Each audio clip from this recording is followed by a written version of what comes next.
Pablo López nos va a dirigir la palabra ahora.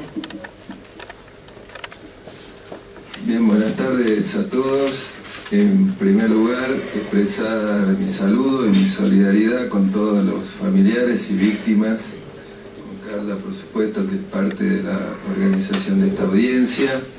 También traerles el saludo al compañero Néstor Pitrola, diputado también del Frente de Izquierda, que no ha podido asistir porque en este momento está en Córdoba, junto a nuestra diputada Cintia Frencia, que quieren sancionarla por acompañar la lucha contra la instalación de Monsanto. Yo vengo de la provincia de Salta, donde nos acaban de sancionar el día martes a nuestro compañero diputado Claudio del Pla por acompañar la huelga de los docentes. Con Claudio presentamos en la legislatura salteña, por ejemplo, un proyecto de ley para derogar la facultad de detener por averiguación de antecedentes, que llevaba a que en nuestra ciudad se detengan 600 jóvenes por fin de semana simplemente bajo esta figura. Con lo cual, todos conocemos qué es lo que pasaba con esos jóvenes en los lugares de detención. Muchos de ellos llegaron a ser víctimas fatales de una policía torturadora que existe en la provincia de Salta. Acá se mencionó la foto de San Luis. Cuando vi la foto, vi la misma imagen que habíamos visto en la comisaría de Güemes en la provincia de Salta. Hasta el edificio era similar, las mismas características, los mismos métodos. Es decir, que esta audiencia también está mostrando que el problema del gatillo fácil no son hechos aislados o policías que se salen de madre y balean a algún compañero o algún joven, principalmente en las barriadas. Son hechos sistemáticos, amparados desde el propio gobierno y las autoridades policiales. Nosotros en Salta tenemos también casos, como el que se ha mencionado aquí, varios casos en Orán de jóvenes que han fallecido como consecuencia de incendios provocados dentro de las comisarías por los mismos policías. El último fue lo que los compañeros nuestros en Orán le han dado a llamar la masacre de Navidad. En una Navidad 6 jovencitos murieron como consecuencia de que la misma policía inventó un supuesto amotinamiento para matar a estos chicos. Esto es prácticamente algo cotidiano. En Salta tenemos más de 1.400 denuncias anuales contra la policía por distintos atropellos. Bueno, no les quiero quitar más tiempo porque hay muchos familiares y creo que ellos tienen que exponer sus casos, por supuesto. Simplemente finalizar diciéndole que las bancadas del Frente de Izquierda están a disposición para esta lucha contra el gatillo fácil y contra todas las formas de impunidad que existen. Así que nuevamente un saludo, una solidaridad y muchas gracias. Nosotros en Neuquén, ustedes sabrán, es la tierra del MPN, del Movimiento Popular Neuquino, que tiene su propia policía, que es la policía de Neuquén, que viene intacta, y esto hay que decirlo, de la época de la dictadura militar hasta la fecha. Nosotros somos parte creyente en todos los juicios de lesa humanidad que se están llevando adelante en Neuquén, y hay alrededor de 6 tramos diferentes, con diferentes acusados, pero no hay ni un solo integrante de la policía de Neuquén siendo parte de los juicios de lesa humanidad, de los juicios de la dictadura, a pesar de que la policía de Neuquén fue una parte fundamental del genocidio, prestaba sus comisarías, era parte de las torturas, de las represiones, de la violación a los derechos humanos. Y esto lo menciono porque, como decían los compañeros, no es una cuestión aislada, y no digamos, la impunidad no es una impunidad solamente de los gobiernos constitucionales, sino que es la continuidad de lo que pasó en la época de la dictadura militar. Y la policía de Neuquén también es conocida porque es la misma policía que en gobiernos constitucionales asesinó a compañeros y a compañeras en lucha, como el caso de Teresa Rodríguez, como el docente Carlos Fuentealba, y que como valió al obrero ceramista Pedro Alvear, sacándole un ojo.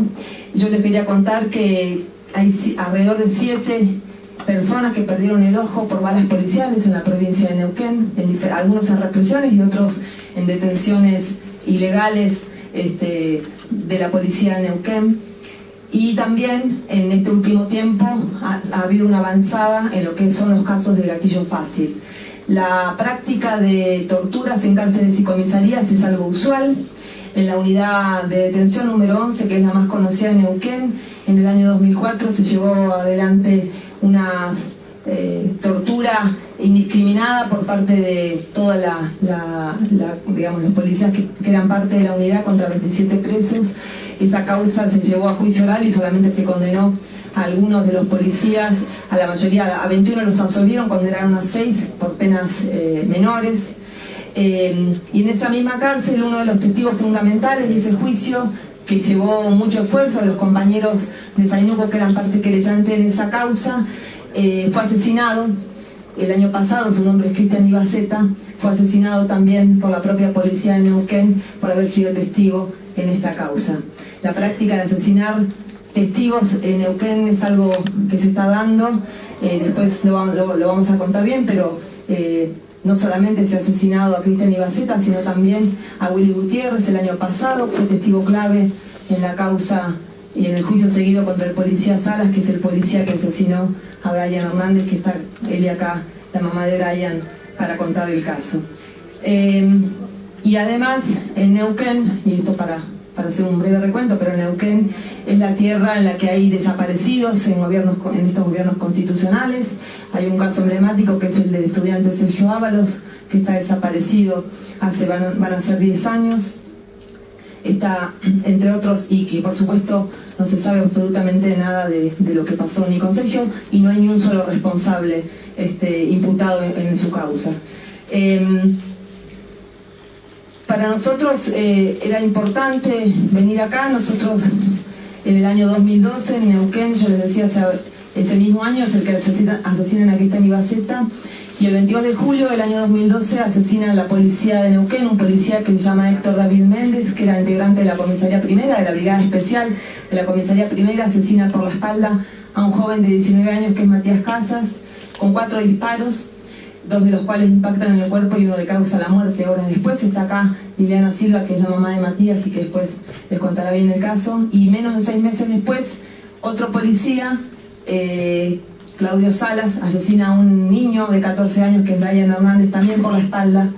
Y bueno, esto fue en el año 2012, y después de mucha lucha, la familia de Matías, la familia de Brian han luchado mucho junto a las organizaciones de derechos humanos, políticas, sociales. Hay una multisectorial que se ha conformado en Neuquén a partir de toda esta situación, de todos estos casos de represión y de desapariciones que hay en Neuquén.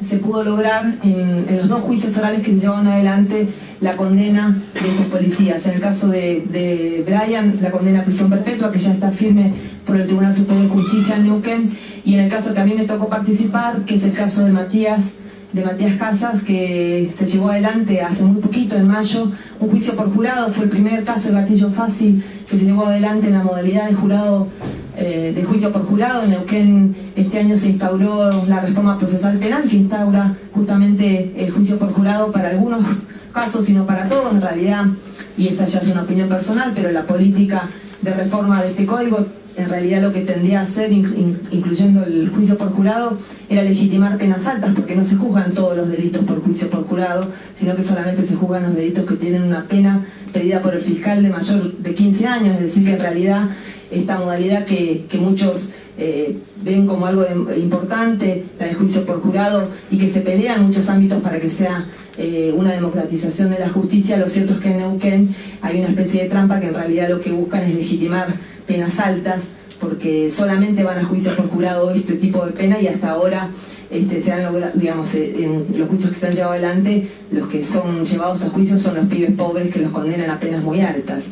El caso de Matías es una excepción porque justamente a partir de la lucha que hemos dado, después de 2 años de lucha de la familia de Matías, de miles de intentos y maniobras que, bueno, conocerán los compañeros y compañeras que son abogados y llevan este tipo de causas en todo el país, la cantidad de maniobras y la cantidad de artilugios que tienen los defensores y que tiene la justicia para garantizarle todos los beneficios a los policías, cosa muy diferente que se hace, ¿no?, cuando se juzga a los pibes pobres o cuando se juzga a los trabajadores. Nunca existe las garantías penales, los beneficios de la duda, ni nada de eso cuando nos juzgan a nosotros. Cuando los juzgan a ellos, sí, ¿no? Siempre existe todas las garantías procesales que siempre se las olvidan, pero que aparecen rápidamente cuando se juzga a los integrantes de las fuerzas represivas.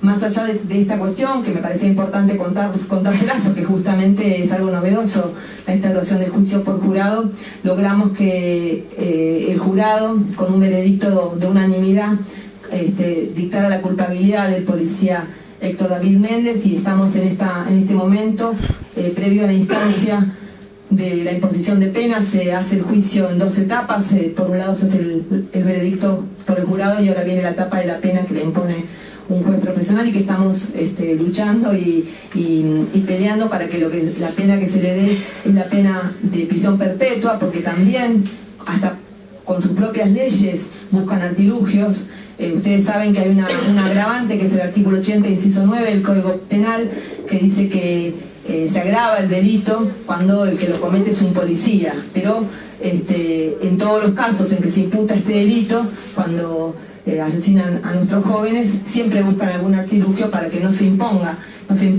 ese agravante, diciendo que en realidad no era tan así, no hubo abuso de función, y en realidad, bueno, un montón de cuestiones y discusiones que tienen que ver con seguir garantizándole la impunidad a los policías. Pero me quería, y disculpen por ahí si me extiendo un poco, pero me parecía importante transmitir nuestra experiencia desde Neuquén, porque si hemos logrado estas condenas, que es algo excepcional, porque la verdad que la gran mayoría de los casos o está impune o están en libertad, como nos cuentan en los diferentes casos. En Neuquén están los 2, en la unidad 11, que bueno, se ha logrado por la lucha que se ha dado, y que también me parece que es importante una cosita más, que la lucha la hemos llevado adelante en unidad con todas las organizaciones.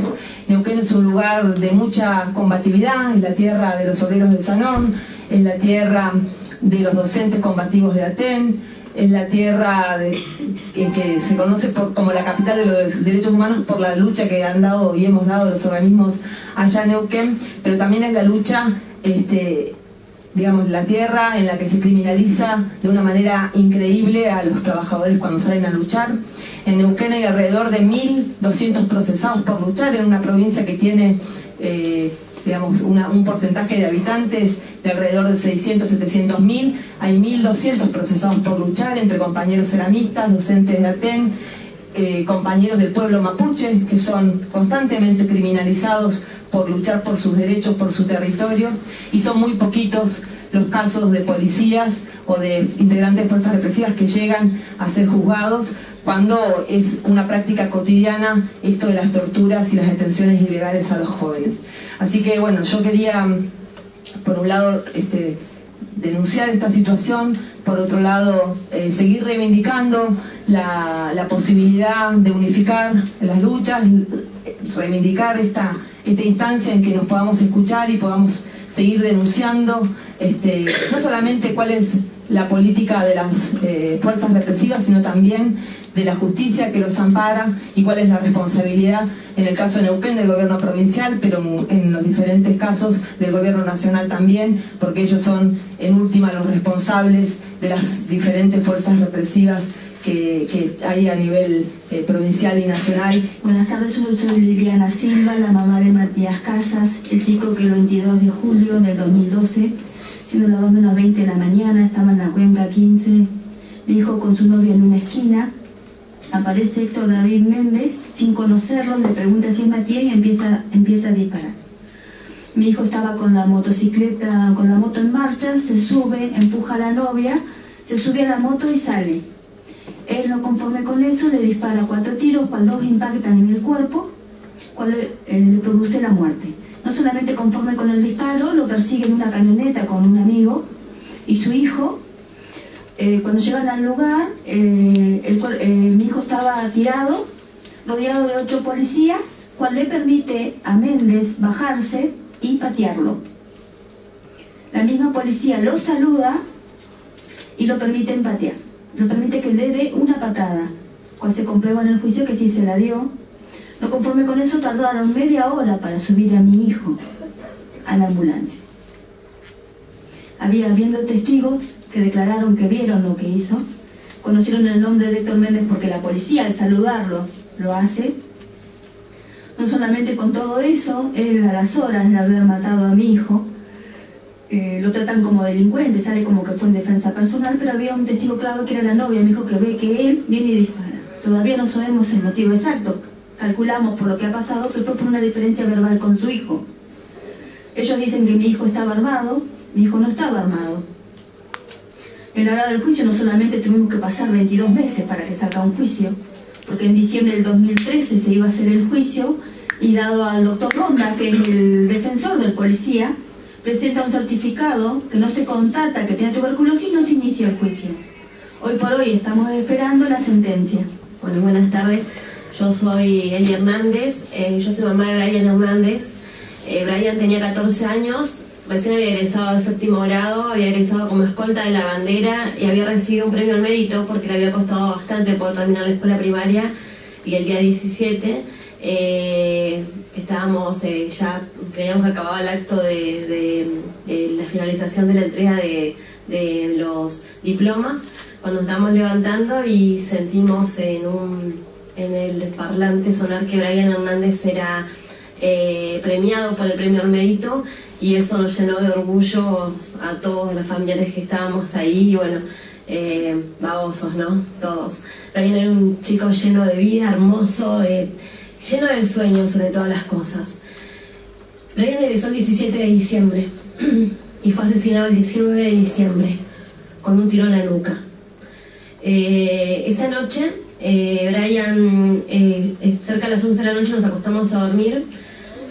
Los chicos de la cuadra que se habían criado con él, que habían egresado casi todos con él, y si no un poquito antes que él, 1 o 2 años antes que él, lo invitan por Facebook a dar una vuelta en auto porque el papá de Damián, de un amigo de Brian, no estaba, le había dejado el auto ahí en el garage. Fue una travesura. Brian salió a escondidas nuestras, se juntó con sus amigos y comenzaron a dar vueltas en el barrio. Para ellos era una gran hazaña, y eso lo supe porque después pudimos escuchar los relatos de los chicos en el juicio. Dan vueltas por el barrio y cerca de 5 cuadras más o menos de donde vivían todos los chicos, el auto se les rompe, por lo que uno de los chicos que vivía más cerca va hasta su casa a pedirle a alguien que los ayude para llevar el auto hasta la cuadra, hasta la casa de Damián, antes de que papá de Damián llegue. En ese trayecto se cruzan con Willy Gutiérrez. Willy Gutiérrez estaba con unos amigos en la esquina tomando una cerveza, entonces Erwin, uno de los amigos de Brian, le pide a Willy Gutiérrez que por favor los ayude porque el auto se les había roto, necesitaban que los alcance hasta la cuadra. Willy no quería, estaba con sus amigos, estaba en otra sintonía, pero bueno, ante la insistencia de Erwin, bueno, Willy acepta, va hasta el auto, se sube al auto, es más, Willy tenía antecedentes, había estado preso, tiene una vida bastante complicada, por lo que Willy hace en el momento que va a subir el auto, les pregunta si alguno de ellos anda con algo raro, tiene armas, o los chicos le dicen que no estaban haciendo nada. Entonces Willy acepta, bueno, llevar a los chicos hasta la casa.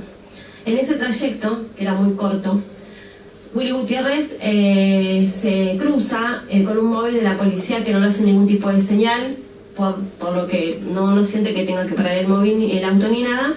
2 cuadras más abajo, ven que hay un auto que está casi en el medio de la calle, pero con las luces apagadas y ninguno reconoce nada particular en el auto. Cuando ya van cruzando o llegando al auto, este auto prende las luces, los encandila, y ya a la par, en paralelo, se dan cuenta que es un móvil de la policía. Y lo que todos pueden observar es que un policía venía bajando de la parte de atrás del conductor.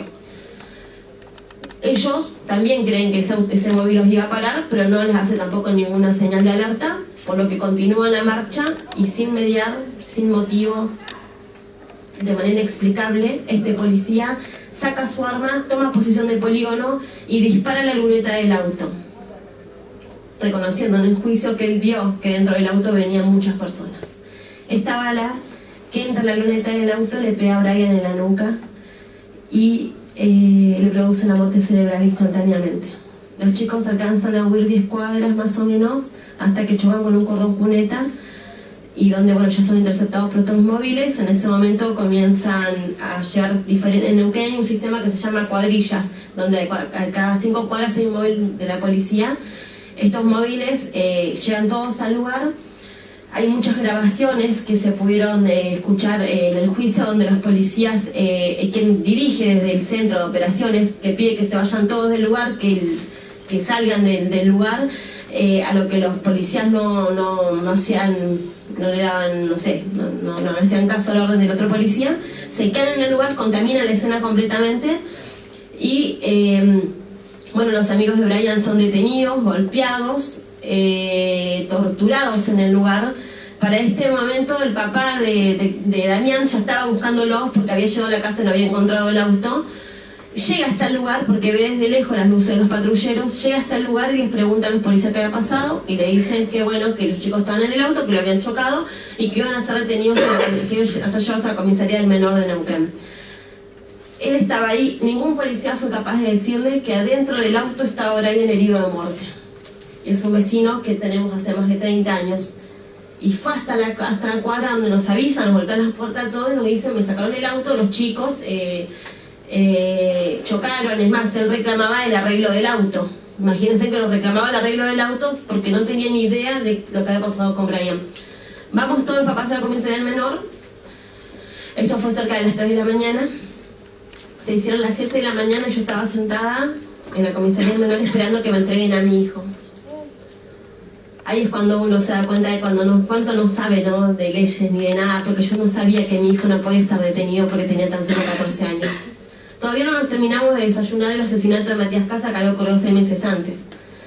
Estábamos ahí cuando, nada, pido que por favor, sabía que eran muchos los chicos, pedí que por favor se me entregue un listado con todos los nombres de los chicos, porque seguramente había padres que no sabían que sus hijos estaban ahí detenidos. Me pasan el listado con todos los chicos, pero no estaba Brian en ese listado. Entonces yo le digo, yo soy mamá de Brian Hernández, él tiene que estar acá adentro porque no está en la casa. No, su hijo no está, me lo niegan a Brian totalmente. Espero un rato más hasta que en un momento se acerca una gente, una chica, y me dice, mira, hay un chico que está internado y que está mal. Seguramente le di lástima. Salí a recorrer todos los hospitales de Neuquén porque me dijo, ni siquiera sabían, me podían decir dónde estaba internado mi hijo. Yo hasta ahí, yo suponía que había sido un choque, por lo que creía que era más una quebradura, otra cosa no podía ser. Llego hasta el hospital, busco, doy vuelta por todos los hospitales de Neuquén hasta que consigo dar con el lugar donde estaba mi hijo. Un policía me lleva hasta terapia intensiva. Yo no podía creer, cada vez que caminamos por los pasillos donde nos íbamos acercando. Sale un médico y me dice, después de 20 minutos, para esto el tiempo seguía pasando, 20 minutos después aparece el médico y me dice, hay un chico internado con las características de tu hijo, pero yo necesito que entres, que lo reconozcas, y si es él, yo te voy a decir qué es lo que tiene. Yo decía, ¿cómo puede ser que no puede hablar? Cuando entré lo vi a Brian, estaba acostado, yo nunca estuve en una situación parecida, entonces no entendía nada, pensé que estaba desmayado o algo así, entonces no vi nada raro en él. Salí y le digo, ¿qué le pasó? Y me dice, bueno, él tiene un disparo en la cabeza y él está conectado solamente a un respirador artificial porque él tiene muerte cerebral. Él ya no tiene posibilidades de sobrevivir. O sea, en ese momento el mundo se me vino abajo. Lo único que podía reconocer en las horas que transcurrían después, sabía que había un gran alboroto afuera, que había mucha gente que se acercaba. En ese momento conozco a Gladys Rodríguez, que fue la fundadora de Sainuco en Neuquén, que recién hablaba la compañera, que Sainuco es una organización que defiende los derechos humanos de los presos en las cárceles. Nada, esperé horas al lado de mi hijo hasta que él, lo desconectaron y murió en mis brazos. Tal vez esto es cruel, pero para mí fue un alivio tener la oportunidad que tal vez muchos papás nos han tenido en esta situación de que mi hijo muriera en mis brazos. Nació en ese hospital y murió en ese hospital, y eso fue muy duro para mí. Cuando salí de ese momento, yo creo que es lo primero que sufrimos todos los padres que pasamos y atravesamos esta situación, ¿no? Porque uno desde afuera se solidariza, lo ve como algo cruel, saber que un chico es asesinado por la policía o cualquier circunstancia. Sin embargo, cuando uno es atravesado por esta situación, el mundo es totalmente diferente a partir de ese momento. Es cuando uno abre los ojos. Y cuando uno abre los ojos, ya no los vuelve a cerrar nunca más. Y yo en ese momento abrí los ojos. Salí afuera. Primero, lo que quería era morir, porque no me imaginaba una vida sin mi bebé. Salí afuera y quería buscar los medios para morirme, porque mi cabeza no entendía tanto dolor. Y me encontré con esta compañera militante de un montón de años y que en ese momento yo no la conocía, no sabía quién era una extraña para mí. Y me dijo, yo le decía a todos que me dejen, que yo me quería morir. Y ella me dijo, y nunca me olvidé sus palabras, me sacudió de los brazos y me dijo, salí allá afuera y anda a defender a tu hijo. Porque dicen que tu hijo es un delincuente, porque dicen que tu hijo y sus amigos se balearon con la policía. Y entonces, ¿eso es verdad? Yo le dije, no, mi hijo era un nene, nunca hubiese tomado un arma. Nunca estuve expuesto a una situación en la que hubiese un arma, porque era un niño, porque no entendía nada de esto. Entonces salí y defendelo. En ese momento me sentí esto, ¿no? Esto que uno siente cuando es madre, cuando esa leona que defiende a sus hijos, y así me sentí. Y así salí afuera. Y cuando me paré por el hospital y vi toda esa gente, me di cuenta de que no estaba sola. Que estaban todas estas organizaciones sociales, que estaban todos estos organismos de derechos humanos, donde estaba Ivana, donde estaban los compañeros de salón, que ahora son mis compañeros, que ahora son mis hermanos. Y no me sentí sola. Y pude gritarle y decirle a este gobierno de mierda que me iban a pagar a mi hijo, que mi hijo no iba a quedar impune como todos los demás casos. En ese momento salí a darle batalla, pero obviamente no sola, con todos los compañeros que salieron al lado mío. Salimos a la calle, intentaron captarme desde el gobierno para pedirme de que no permitas que se te acerque la gente con las banderas rojas, ni nadie que quiera protestar, porque vos tenés que entender que han usado la imagen de Brian para vanagloriarse ellos como si esto fuera una lucha de ellos. Nosotros desde el gobierno te damos lo que necesites vos y tu familia. Y yo le dije que yo necesitaba justicia. Y me levanté y me fui a esa reunión. A partir de ese momento comenzamos una lucha totalmente desigual. Salas, Claudio Fabián Salas, un oficial de la comisaría 18 del oeste neuquino, estaba detenido. Días después, 2 semanas después, Salas queda liberado porque el juez Marcelo Muñoz dijo que Salas había asesinado a Brian porque había confundido la luz del celular con la que los chicos iban escuchando música con un disparo de arma de fuego. Así que eso significaba falta de mérito. Creo que eso doblegó todavía nuestra lucha. Salimos más a la calle y no dejamos ni una puerta sin golpear. Y ahí fue donde nos unimos con las demás familias y formamos esta multisectorial que dio una batalla enorme y conseguimos, creo que 2 semanas después, de que la Cámara de Apelaciones de Neuquén dictara la preventiva a este policía. A tan solo 9 meses del asesinato de Brian, como nunca habíamos parado y como yo nunca había dormido, conseguimos fecha de juicio. Y a los 11 meses del asesinato de Brian, sentamos en el banquillo a los acusados a Salas y tan solo una semana después conseguimos la cadena perpetua. Pero en el medio, durante el juicio, donde pudimos saber de todos los detalles de lo que pasó esa noche, donde supimos qué fue lo que pasó, Willy Gutiérrez, que era el chico que yo les comentaba que había manejado, que iba conduciendo el auto en ese momento, declara en ese juicio. Para mí fue algo totalmente histórico. Todos los amigos de Brian rondaban entre los 14 y 16 años, eran 7. Con Brian eran 7. El único mayor de edad era Willy Gutiérrez. Nunca escuché, creo que nunca sucedió en este país, escuchar tantos relatos juntos de tantos chicos que hablen sobre el abuso policial. Estos chicos se quebraban contando cómo dentro de la comisaría les pegaban, los torturaban, les robaban las huellas con Sintex para después ponerlas seguramente en el arma que le habían plantado, donde los chicos contaban que les golpeaban y le decían: tu amigo es un fiambre ahora y vos vas a terminar igual si no dicen que ustedes mataron a Brian y que lo traían muerto en el auto. Los chicos contaban todo esto en el juicio, todo. Y el último declarar fue Willy Gutiérrez, al que no pudimos cuidar justamente porque ya era mayor de edad. Entonces él sí declaró delante de las cámaras y sí quedó expuesto en su declaración, y en la que Willy Gutiérrez, sabiendo de que iba a declarar en contra de Salas, a quien ya conocía del barrio, conocía como un abusador, un policía golpeador, porque Salas tiene un prontuario importante de abuso. Willy Gutiérrez declara lo que sucedió esa noche y sin querer, sin él darse cuenta, comienza a hablar sobre esto, sobre la denuncia que hacen los pibes. Es la primera vez que tuvimos la declaración pública de un chico donde cuenta todo sobre lo que pasa dentro de las comisarías, el abuso que sufren ellos en los barrios. Willy Gutiérrez se desahogó y hizo lo pagó con su vida, porque al día siguiente, a las 8 de la mañana, cuando iba a buscar a sus dos hijas, Willy Gutiérrez fue fusilado con 6 tiros de una 9 milímetros.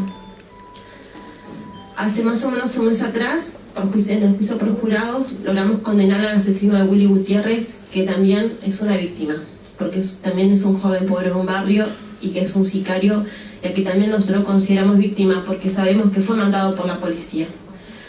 Porque él no pudo prestar declaración en el juicio, no quiso, pero sabemos perfectamente que este chico está amenazado de muerte, y que si realmente contara la verdad, y si tuviese la oportunidad de decir la verdad, sabemos que su vida corre riesgo dentro de la comisaría, dentro de la cárcel, como corre la vida de Cristian Ibaceta, que fue asesinado. Y hay un menor de edad que acompañaba a este chico que sí está dispuesto a declarar de que las armas se las dio la policía, y se lo dijo al fiscal. Las armas para que matemos a Willy Gutiérrez no las dio la policía. Ante una situación que quedó en el juicio expuesta, donde un policía aborda un auto que es robado después, en donde les entregan las armas a los jóvenes para que maten a Willy Gutiérrez, que también es muy complejo. Pero este chico no puede declarar todavía porque es menor de edad y porque está imputado en la causa. Intentamos de que no quede imputado para que pudiese declarar en el juicio en el juicio que se llevaba para condenar a Sebastián González, que es el asesino de Willy, y no logramos lamentablemente quedó imputado y no puedo declarar esto que le estoy contando, que denunció fiscalía de que las armas se las dio la policía. Así que bueno, es lo que decía Ivana, ¿no? Esto es lo que pasa en Neuquén, en la provincia donde está muy marcada la riqueza por el petróleo, donde abunda la riqueza, pero donde está sobrepoblada la pobreza. Donde la pobreza y donde la juventud es totalmente marginada, criminalizada, y que los abusos son constantes en el oeste de Neuquén y en los barrios más pobres de la ciudad de Neuquén. El caso de Nicolás es un tema de gatillo fácil, que él salió a las 7:30, 8 de la tarde de la casa de la hermana más grande, que tiene 18. Salió en busca de un primo, a una parte que le decimos todos la bloquera. Y en un confuso episodio entre un policía y 2 o 3 muchachos que supuestamente lo querían robar al policía, Nicolás salió corriendo asustado, y al asustarse el policía José Castro, que es un cabo, le disparó por la espalda y le entró por el glúten y terminó la bala en el corazón. Supuestamente el policía José Castro declaró que hubo un forcejeo, que hubo tiroteo, pero no se encontraron las vainas de las armas puestas que supuestamente llevaba Nicolás. Y encontraron 2 vainas nomás de él, que era del arma del policía. No hubo tiroteo, no hubo forcejeo, no hubo nada. Y bueno, el policía estaba en contraventorio ahí en Mendoza.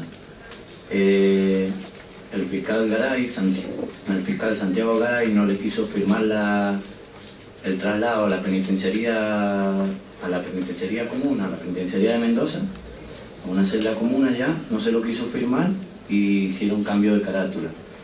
Le pusieron exceso de legítima defensa, y ahora, como tiene esa carátula, el fiscal goza de prisión domiciliaria. Y es más, está ahora en un barrio privado que es de Guaymallén, un departamento de Mendoza. Está en un barrio privado que esa casa de ese barrio privado, titular, el dueño, el yerno de él y la hija del cabo. Así que estamos con Luis, que es abogado de Nicolás, y estamos en lucha para que nos cambien la carátula para poder conseguir una condena. Y un caso particular que nos pasó anteayer, hermana de Nicolás, Dayana Barrera, iba con su novio, mi yerno, iban en la moto y lo paró un móvil policial. y le preguntaron, le dice, hola, dice, ¿vos sos Dayana Barrera? Sí. Dice, ¿los papeles de la moto? Y le mostró los papeles de la moto, el carnet, la tarjeta azul, porque la moto no es de ella, es de la mamá. Le dice, no, dice, estos papeles no te sirven, esta tarjeta está vencida. No, no estaba vencida, dice. Mirá, nena, dice, dame la moto porque te va a pasar lo mismo que le pasó a tu hermano, dice. Bueno, le dice Dayana, bueno, dice, llévame a la comisaría y vamos, dice. Y le dice el policía, dice, no te hagas la vida, si sabemos dónde vos vivís, todo, dice. Y a vos, a Franco, mi yerno, le dice, a vos también te conocemos, dice. Y acordate, dice, que vos tenés 2 hermanos más chicos, dice. Y sabemos dónde viven, dice. Y la Dayana, de asustada, todo, en vez de ir a donde tenía que ir, se pegó la media vuelta llorando, llegó, cerró la puerta de la casa donde vivimos todos, cerró las puertas, cerró ventanas, se asustó, bueno, yo llegué a trabajar y ahí me contó. Yo soy hija de Sonia Colman, asesinada por el gatillo fácil de la policía bonaerense en la zona de Del Viso en el 2007, un 23 de diciembre, plena víspera de la Nochebuena. Mi mamá era una vendedora ambulante que estaba trabajando en una intersección de una calle céntrica en Del Viso, cuando una bala le atraviesa el corazón, produciéndole la muerte instantánea. Este policía, el oficial Oscar Alberto Benítez, que es el que aprieta el gatillo, estaba esperando a un auto que venía siendo perseguido por otro patrullero, porque supuestamente ahí venían chicos armados, aclaro que eran 2 menores, y que no tenían armas porque los agarraron a 3 cuadras de lo que pasó. Bueno, no tuvo mejor idea que poner su itaca en el hombro y disparar 9 perdigones de balas de plomo. Y estamos hablando de que fue solo mi mamá, podría haber sido 9 personas, una total masacre, sabiendo de que eran vísperas de la fiesta, una zona céntrica, bueno, colmado de gente, paradas de colectivos, que son otra de las tantas cosas, ¿no?, que no pueden hacer, pero estoy cansada de escuchar cosas que no pueden hacer y siguen haciendo. Desde ahí comenzó nuestra lucha con los compañeros de Correpi y demás organizaciones de izquierdas, de otros sectores políticos, sociales, intelectuales. La verdad que hemos tenido mucho apoyo. Desde ahí empezó nuestra lucha hasta llegar al juicio, ¿no? Ustedes dirán, y bueno, ¿qué pasó? Al policía lo detuvieron, fue preso, ¿no? El policía se fue a brindar el 24 de la noche con su familia mientras nosotros la velábamos y el 25 la enterrábamos. El policía no estuvo demorado ni un solo minuto, nadie le preguntó, señor, ¿usted por qué disparó? Y bueno, tuvimos 4 años hasta que llegó el juicio, 4 años totalmente intensos, 4 años donde nos cambiaron 4 veces los fiscales, o sea que era sentarnos otra vez a contarle al fiscal qué era lo que había pasado. A los 9 meses del hecho recién se hizo la reconstrucción, llegaron a medir en una esquina que no había pasado nada ahí, te tuvimos que ir a decir, señor, venga, es acá donde pasó el hecho. Y donde en primera instancia la fiscal que vino ese día nos dijo, esto es una carátula de homicidio culposo, otra carátula no le van a poner. Y sabíamos que nuestra pelea iba a ser difícil porque el que había disparado era un policía, y porque seguramente íbamos a ser nosotros los que íbamos a tener que salir a comprobar que mi mamá no tenía nada que ver, que el que había gatillado había sido el policía, y que atrás de ese policía había todo un Estado que días atrás había salido a decir que había que meter más balas, que había que largar más fuego a las calles. Así que el mismo que ahora quiere poner una policía en la provincia, ¿no?, que se ve que hay plata para pagarle todos el tiempo de estudio a los policías y los sueldos y todo, para eso sí. Llegamos a un juicio oral a los 4 años, donde llegamos con una carátula que era de homicidio culposo. Cuando entramos ese día al lugar, el fiscal nos dijo que bueno, que iba a caratular doblemente, que iba a poner también carátula de homicidio simple. Nosotros íbamos con el homicidio agravado por su condición de policía, esto que la compañera decía que siempre se olvidan de aplicar, ¿no?, con nosotros, porque a los civiles sí le dan cadena perpetua, a los oficiales no. El juicio llegó, se hizo, y bueno, obviamente, ¿no?, el policía ni habló, no tuvo ni cara para decir nada, y bueno, hubo una serie de testigos, incluyendo al compañero de Benítez, que era el que manejaba, que dijo, sí, Benítez disparó, fue un solo disparo, fue el de él, los chicos no tenían arma, ¿no? Y bueno, llegamos a una condena por unanimidad en el Tribunal Oral de San Isidro de 8 años y medio. Actualmente se encuentra en el penal de Campana. Ustedes dirán, 8 años y medio, ahí es mucho, es poco, estás contenta, ¿no? Como decían, y seguramente en esto compartimos todos, nada nos va a devolver la vida de nuestro ser querido, nada. Entonces, obviamente que hubiésemos querido más, que queremos que se aplique, porque si está en la ley, ¿por qué no se aplica? Sí queremos que se aplique el código, el agravante para los policías.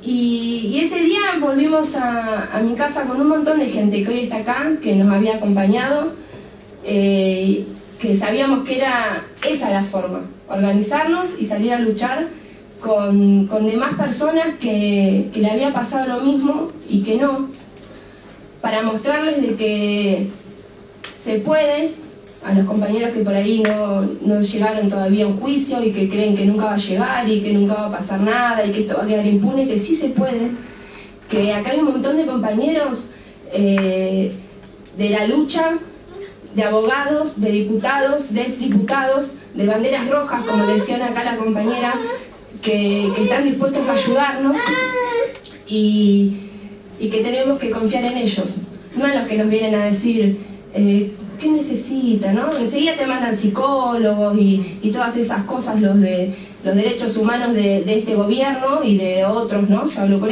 pero porque a nosotros también nos han ofrecido cosas. Ahora, justicia, si no fue por nosotros y por todas las organizaciones que nos acompañaron, no lo hubiésemos logrado. Griselda, la mamá de Matías Lobo, asesinado el 28 de marzo del 2012 por su teniente Panceres Roberto Julio. Hace 2 años y medio que estamos con Gorrepi luchando para que el policía sea juzgado y vaya a juicio. Y bueno, la lucha fue muy dura y hemos logrado que el policía vaya a juicio con el artículo 80 inciso 9, pero más allá de la justicia es la conciencia, porque por más que él vaya, a Matías no me lo van a devolver. Él tenía 17 años y tenía mucho tenía mucha vida por delante. 60 cuadras lo llevó agonizando en la moto y lo mató por la espalda. Y es muy duro porque yo tengo una nena de 4 años que ella me dice si algún día Matías va a volver. ¿Cómo le explicas a una nena que su hermano ya no vuelve más? Él sigue trabajando, sigue haciendo su vida normal y para mí se derrumbó todo. Si no es por Gorrepi, no sé qué hubiera pasado a mí, porque yo busqué un montón de abogados y ninguno quiso agarrar la causa porque decía que teníamos que luchar contra un policía y que era el Estado, y que así no se puede. Y Julia y Walter y Juan se acercaron a mi casa y me ayudaron, y desde ahí empezó la lucha.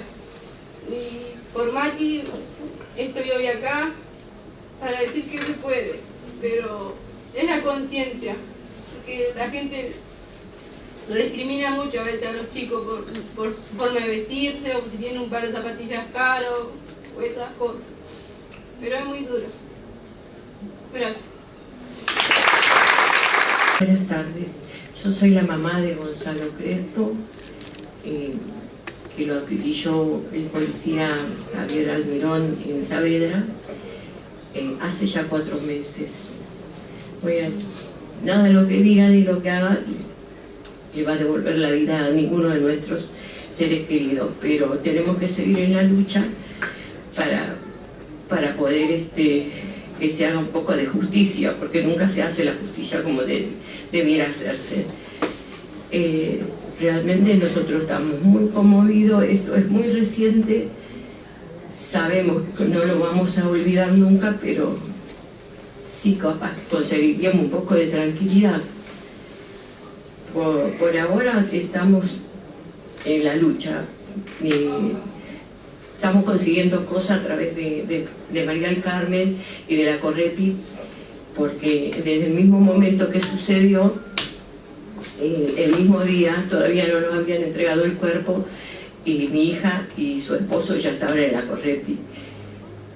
Como vivimos acá en Capital, tuvimos más oportunidades que mucha gente que vive en el interior. Pero yo estuve 15 días sin poder salir de mi casa y todo ese tiempo se perdió en poder hacer todo esto. Pero así todo logramos mucho, tenemos muchos logros por ahora, porque en ningún lugar del expediente dice que mi hijo estaba totalmente reducido, tirado en el piso, y cuando lo acribilló con 5 balazos Javier Almirón, en ningún lugar del expediente dice eso. Y mi hijo también tenía la mano totalmente inutilizada, la mano derecha, porque hacía poco se había caído de la moto y se quebró la mano y estaba haciendo rehabilitación. Yo le cortaba la carne para que pueda comer, todo eso, porque no podía mover la mano derecha para nada. Menos tener un arma con el calibre que decía que tenía, que era una Glock 40, que se utiliza con mucha fuerza. No podía ni siquiera apretar una pelotita de goma pluma. Bueno, yo le doy las gracias a todos por escucharme. Sé que tenemos que estar siempre juntos en la lucha, porque si no, no vamos a conseguir nada por separado. Nada más agradecerles y, bueno, discúlpenme, pero para mí esto es una injusticia muy grande, como para todos ustedes, cada caso de sus familiares, y realmente me conmueve muchísimo saber que mi nieto que está acá no va a tener su padre para que lo críe, y mi hijo le pedía al policía esto: déjame vivir, tengo un hijo de 6 meses que quiero criarlo, yo si querés me entrego, y él no le hizo caso y lo acribilló. Realmente es una bestia. Disculpe, gracias. A mi hijo lo fusiló el policía Aguirre Mansur, de 21 años. Él fue fusilado por la espalda con un amigo que lo acompañaba, que también murió en el acto.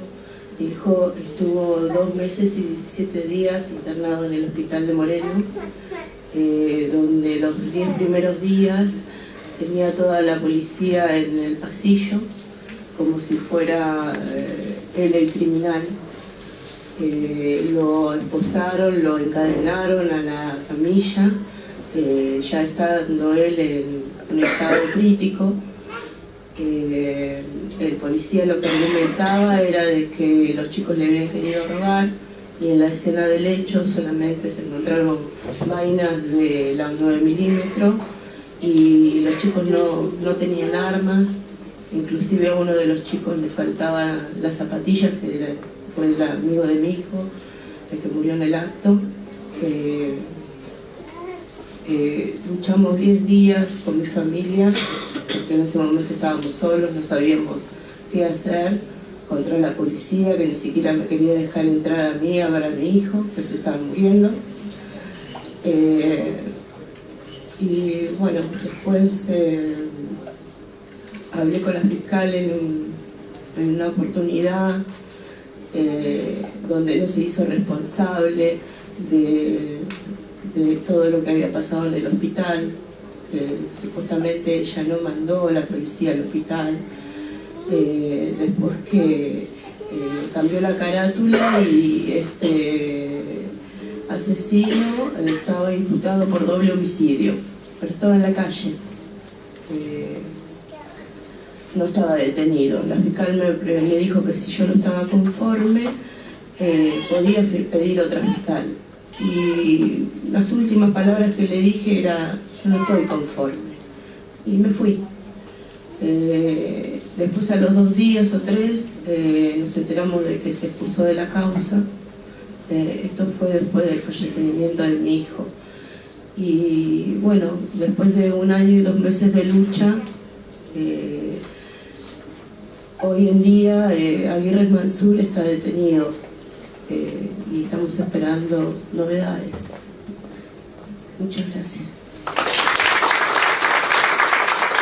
Yo soy Julia, la mamá de Christopher Damián Torres, fusilado en el 2008 a manos de Luis Oscar Ayunta. Mi hijo tenía 17 años. Ya va a ser 6 años que estoy en la lucha junto con los demás familiares de Moreno. Y nunca uno termina con este dolor, porque cada día el dolor crece más, conociendo más familiares. Y como yo siempre le digo a mis compañeros, yo fui a juicio, el hijo de puta nunca estuvo detenido, es más, sigue gozando de la libertad por apego a la causa, gracias a los beneficios que le dio el Poder Judicial. Yo jamás creí en la justicia de este Estado que mató a mi hijo por medio del brazo armado que es la policía. Lo único que siempre digo es que yo lucho por la conciencia de clase, por la conciencia popular, porque no le vamos a pedir conciencia a estos hijos de puta que están de traje y corbata, tratando de dilucidar si nuestros hijos eran chorros, delincuentes o qué es lo que eran, cuando ellos están defendiendo a los verdaderos chorros y asesinos. Es por la conciencia. Y mi lucha no terminó solo en el juicio de Christopher, porque no es solo Christopher, sino por todos los chicos, no solo de los de Moreno, sino de toda la zona y de todas las provincias, porque Christopher está en todos los chicos. Y la sangre de mi hijo no se vende, y voy a luchar hasta mi último respiro por la conciencia, no por la justicia que me da este Estado, y para que nadie se olvide el nombre de mi hijo, porque no solo las balas matan, sino la injusticia también. Gracias. Buenas tardes, mi nombre es Isabel. Yo lo siento, pero yo no puedo hablar de mi hijo sin llorar. Me duele tanto la ausencia de mi hijo. Yo no puedo nombrarlo siquiera. El 20 de octubre de 2004 a mi hijo lo mataron en la comisaría primera de Quilmes. Lo mataron a él junto a otros 3 chicos, donde había 17 pibes detenidos. La idea de ellos era matarlos a todos, porque después que pasó todo, no llamaron al hospital ni a la ambulancia. Entre patrulleros lo fueron derivando a distintos hospitales. No los llevaron a ninguno, estaban quemados los pibes porque encendieron fuego en la comisaría. No los llevaron al instituto de quemado, lo trasladaron a distintos hospitales, a La Plata, no los pusieron juntos tampoco. A mi hijo le hicieron los primeros auxilios en el hospital de Quilmes a las 9 de la noche del día 20. Y no le volvieron a hacer otra curación, lo llevaron a la clínica del niño donde falleció al otro día a las 6 de la tarde. Y mi hijo no fue tocado más por ningún médico, con las mismas gasas que lo llevaron ahí, así falleció a las 6 de la tarde. Y bueno, y desde entonces, hace 10 años, casi se cumplen ahora el 20, y todavía no tenemos noticias de juicio, ninguno fue detenido, fueron 13 policías involucrados, el comisario que era el jefe de la comisaría, él estuvo presente en el momento de los golpes, de las patadas, los chicos fueron muertos algunos porque le reventó el hígado, de las patadas que tenían en distintos de los palazos. Los chicos estaban desnudos en el momento que pasó, los han desnudado, los han degradado, los torturaron y después le prendieron fuego a la comisaría. Del hospital, de la comisaría al hospital de Quilmes hay 8 minutos, 4 minutos en auto. Ellos tardaron 2 horas para llegar. ¿Por qué tardaron tanto? Mi hijo se pudo haber salvado, el hijo de ella falleció en el patrullero. ¿Por qué tardaron tanto en trasladar los chicos al hospital? Mi hijo en esas 2 horas pudo haber tenido la posibilidad de vivir. ¿Y quién a mí me garantiza que el tipo que estaba al lado de la cama de mi hijo, porque mi hijo estuvo esposado con un policía al lado, tenía 17 años, ¿quién me asegura que ese tipo no le pagó el respirador a mi hijo? ¿Quién me lo asegura? Ellos los mataron, hicieron lo que quisieron con los chicos. Bueno, hoy estamos esperando el juicio de los chicos, que todavía no tenemos fecha, y el 20 de octubre se cumplen 10 años. Y bueno, nada más. Gracias.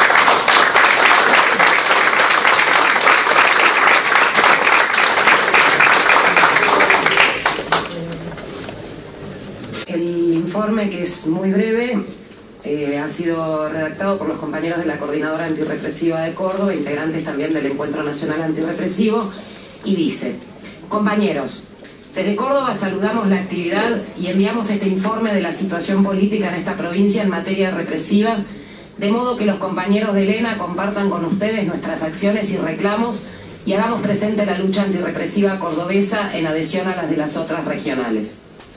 Desde el último Encuentro Nacional Antirrepresivo en el mes de abril, ya realizamos 2 masivas movilizaciones contra el gatillo fácil y la represión en repudio a los asesinatos de Ezequiel Barraza, Lautaro Torres, Ezequiel Ávila y Cristian Guevara, que se suman a la larga lista de jóvenes asesinados por el gatillo fácil o en cárceles o comisarías. En estas movilizaciones, los familiares de víctimas de la represión del Estado encabezaron las columnas repudiando las políticas represivas que asesinaron a sus hermanos, amigos, hijos y que continúan haciéndolo a diario en todo el país. También en junio, una importante convocatoria por parte de distintas organizaciones del campo popular se movilizó frente a la legislatura para denunciar la sanción de la Ley de Ambiente Provincial, que será muy provechosa para la instalación del Grupo Monsanto en la localidad de Malvinas, acá en Córdoba.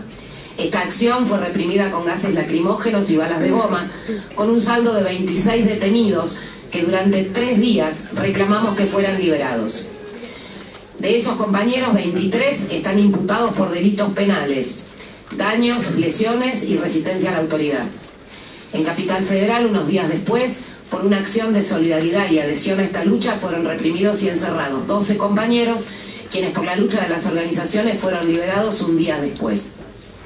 En la localidad de Juárez Selman de nuestra provincia, un grupo numeroso de vecinos resistió un desalojo de tierras y fueron imputados por delito. Hablamos de 240 vecinos en esta situación procesal en una ciudad de 5.000 habitantes. El día anterior a la última movilización contra la represión, también en junio, un joven, Cristian Guevara, fue detenido en la puerta de la casa en una acción mediada por golpizas y torturas y terminó suicidado en la celda de la comisaría 19 del barrio Los Naranjos de Córdoba capital. Hace un mes, en la localidad de San Francisco, amaneció crucificado en una esquina un joven proveniente de la ciudad de Frontera, provincia de Santa Fe. Fue atado con cintas plásticas a una cruz de madera en una madrugada de bajísima temperatura, con un cartel en el pecho que decía "No robarás". Los protagonistas de esta morbosa acción fueron policías de la ciudad santafesina, próxima a San Francisco, que fueron removidos de sus cargos por el hecho. El joven crucificado sufrió descompensaciones y agravios que aún hoy demandan de tratamiento y cuidado médico. No estamos contando nada nuevo. En el último semestre, la militarización en los barrios populares y la presencia policial por medio de los operativos Saturación de la Policía de Córdoba, el DOT e Infantería, no deja puente o avenida sin ocupar en busca de mayores controles. Las detenciones arbitrarias completan las plantillas necesarias para justificar el montaje policial en toda la ciudad. En ELENA y desde las distintas regionales Siempre decimos que a mayor ajuste de la patronal, el Estado necesita ejercer mayor represión para controlar a los trabajadores. En junio, en Río Tercero, la fábrica Weatherford despidió más de 60 personas y suspendió unas 20. Esta situación movilizó a toda la ciudad, dado que las familias se quedaron sin ocupación de un día a otro. Los vecinos se organizaron y repudiaron con marchas y sentadas el ajuste. Las distintas movilizaciones tienen fuerte custodia policial y el clima se tensiona a diario. 43 militantes están imputados desde el inicio de 2014 por causas iniciadas a raíz de las movilizaciones en la lucha contra el aumento del transporte público y en oposición a la ley Monsanto. En la última represión hubo 19 compañeros liberados de un total de 23 en los primeros 2 días. Luego de transcurrida una semana en la prisión de Bauer, de máxima seguridad, recién salieron en libertad el resto de los presos. En todos los casos se da el mismo fenómeno: acumulación de cargos, producto del ensañamiento judicial. Por todo esto, desde la ciudad de Córdoba, las distintas organizaciones que conformamos la Coordinadora Antirrepresiva en Elena, les enviamos un saludo y gritamos bien fuerte para que se deje oír en cada despacho de los distintos gobiernos que nos persiguen y empobrecen. Ante la represión, unidad, organización y lucha. Córdoba, 1 de julio de 2014.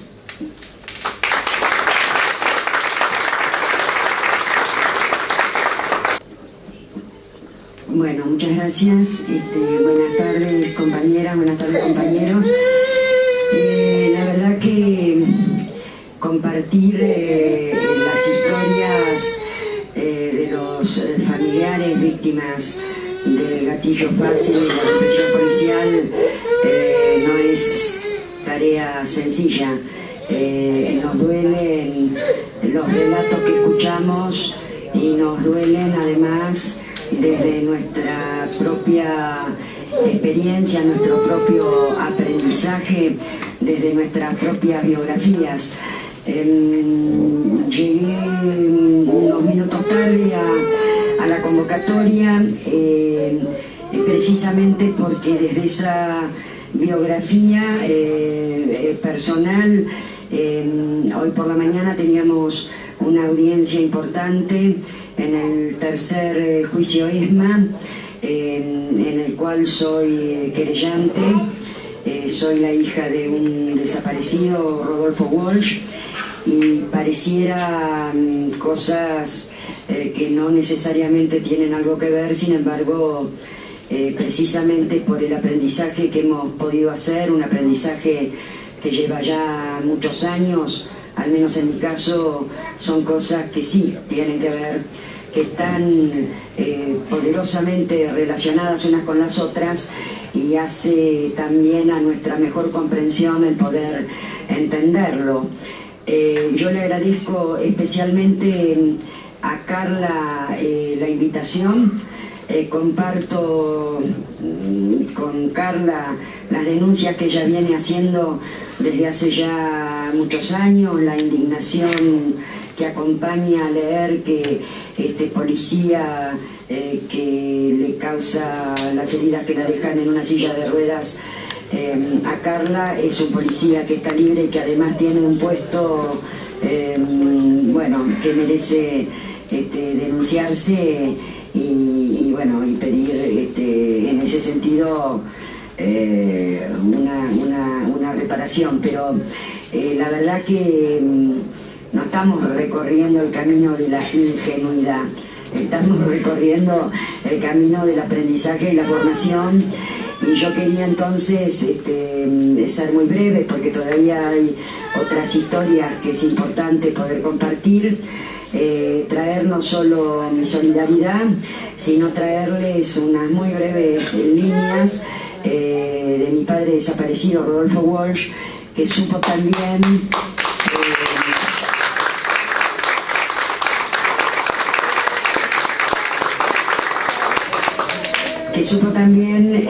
escribir lo suyo acerca de lo que hoy llamamos el gatillo fácil. Para mi padre, allá por la década de los años 60, estamos hablando ya del siglo pasado, el gatillo fácil era el gatillo alegre. Él lo llamaba el gatillo alegre. y en un periódico destinado a trabajadores de una central sindical opositora en una de las dictaduras militares. Estamos hablando de la dictadura militar de Onganía, luego continuó Levington y luego Lanuse. Mi padre escribía en aquel periódico del cual era el director fundador de la CGT de los argentinos, una campaña de notas periodísticas que precisamente era una campaña porque las denuncias aparecían semana tras semana y había que sumar la información, los nombres de las víctimas y los nombres de los asesinos, y a esto le llamó la secta del gatillo alegre. Década de los años 60 del siglo pasado. Si alguien pensaba que esto era un fenómeno nuevo, la verdad, esto es un fenómeno viejo. Pero no solo me parece importante señalar la antigüedad que tiene esta cuestión, la necesidad de la organización, el sostén de la lucha y sobre todo la solidaridad que nos convoca en una audiencia como esta, sino también conocer algo más en relación con la historia de la construcción de impunidad, la historia de la lucha por la demanda de justicia y la historia de la lucha que nos va organizando y nos convoca. Porque mi padre consideró que esta secta del gatillo alegre, que tenía nombres y apellidos de asesinos con uniforme que había que denunciar, era un tema importante que tenía que salir de las páginas de la noticia policial y ser incluida en las páginas de las noticias políticas, porque le parecía que entender lo que estaba pasando con instituciones que les daban a personas que eran capaces de utilizar las armas de este modo, valiéndose además del uniforme y de la construcción de impunidad, eran temas que no solo eran temas policiales, eran sobre todo temas políticos. Y entonces tuvo, creo yo, también la capacidad de leer la relación que tenía ese gatillo alegre, que hoy llamamos gatillo fácil, con otra cuestión que también denunció.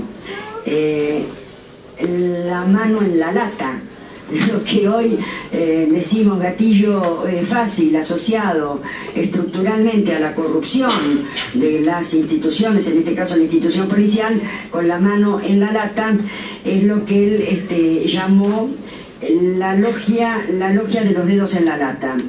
Decía mi padre al finalizar uno de estos artículos: mi compañero Nicolás del Caño se había hecho para que esta Cámara de Diputados exija la libertad de los compañeros Esteche y Lescano, así que se suma un nuevo pronunciamiento a la enorme campaña de solidaridad que los compañeros también están realizando. A Nicolás del Caño, diputado del PTS en el Frente de Izquierda, para que cierre esta audiencia.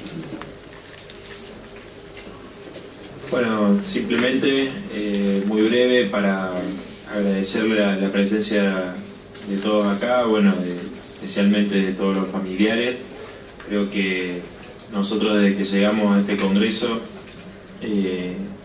pudimos ver en las pocas sesiones que se hicieron cómo los diputados de los partidos del régimen lo único que hacen es discutir y votar leyes favorables a los grandes empresarios, como en las comisiones como la de penal lo que se busca es reforzar todo el tiempo el aparato represivo del Estado, y no vamos a escuchar de la boca de estos diputados hablar de los casos de gatillo fácil, o vamos a escuchar hablar demagógicamente de los jóvenes que no trabajan ni estudian, pero realmente cuando hay que discutir los problemas de la clase trabajadora y del pueblo, esos temas no se tratan en este Congreso. De hecho, ayer el Frente de Izquierda propuso que se discuta el tema sobre las suspensiones y los despidos que están sufriendo los trabajadores, y se votó en contra de siquiera de hablar del tema, ¿no? Es decir, o sea, estamos... por eso nos parecía importante que se pudieran expresar, y bueno, sobre todo que sigamos uniendo a todos los familiares, a todos los organismos de derechos humanos, a toda la juventud, para que realmente estos casos se termine, es decir, lograr meter en cana a los verdaderos responsables y que exista esa conciencia también que decía la compañera de cómo realmente hasta el final tenemos que ir contra esta justicia, contra este Estado de los capitalistas y plantearnos en esa lucha derribar este orden social. Mientras esa perspectiva es la que guía nuestra militancia, nuestra política, inclusive dentro de este Congreso, decirles que estamos a disposición de cada una de las causas de la lucha que ustedes llevan adelante. Los diputados del Frente de Izquierda, no solamente, y del PTS, no solamente del Congreso Nacional, sino en las distintas provincias donde hay legisladores del Frente de Izquierda, en la legislatura y en los consejos deliberantes, como el caso de Martín, que ha estado acompañando a la familia de Nicolás Barrera en Mendoza. Así que bueno, saber eso, que estamos a disposición para todo lo que haga falta. Nada más.